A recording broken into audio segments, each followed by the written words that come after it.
Friends, welcome back to my channel. তোমরা সবাই কেমন আছো? আশা করি সবাই ভীষণ ভালো আছো। আমরা তো ভীষণ ভালো আছি। সো আজকে আমি চলে এলাম নতুন ভিডিও নিয়ে, তেল আচার। তো চলো ফার্স্টে কি করি। ফার্স্টে লাগবে 1 বাটি মতো সর্ষের তেল, কারণ এটা যেহেতু তেল আচার তাই তেলের পরিমাণটা একটু বেশি লাগবে। তো দিয়ে দিলাম 1 বাটি তেল। তেলটা গরম হলে আমগুলো ভালোভাবে তেলে ভেজে নেব। আর এখানে আমি হলুদ নুন মাখিয়ে আমটাকে রেখে দিয়েছিলাম আধ ঘন্টার মতো। তেলটা গরম হলে আমি দিয়ে দেবো।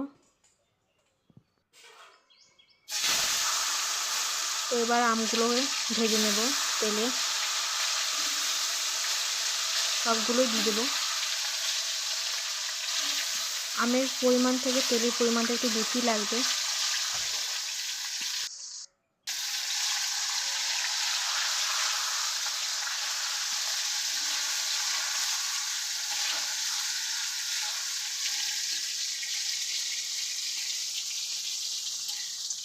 আমগুলোকে এবার ভালো করে ভেজে নিতে হবে তেলে। এই সময় কিন্তু কালারটা খুবই সুন্দর এসেছে।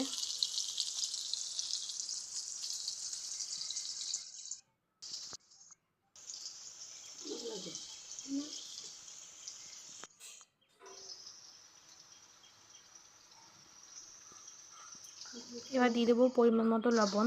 লবণের পরিমাণটা একটু কম দেবো, বেশি দেবো না।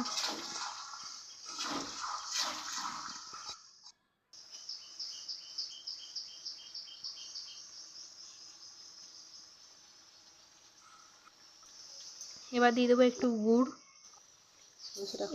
দেবো, একটু মিষ্টি হবে। গুড় বাদ দিয়ে এখানে চিনিও দিতে পারো। আমগুলো তো ভালোভাবে ভাজা হয়ে গিয়েছে, আমগুলো সেদ্ধ হয়ে গিয়েছে।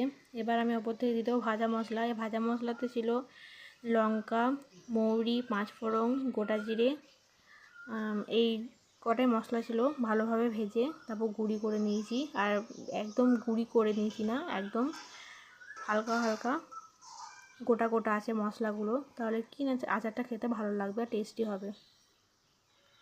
তো এবার নামিয়ে নেব। একটু ঠান্ডা হলে তারপর ওপর থেকে দিয়ে দেবো সর্ষেটাকে ভালোভাবে গুঁড়ি করে নিয়েছি, নিয়ে ওপর থেকে দিয়ে দেবো। তাহলে আমাদের রেডি আমের আচার, তেল আমের আচার।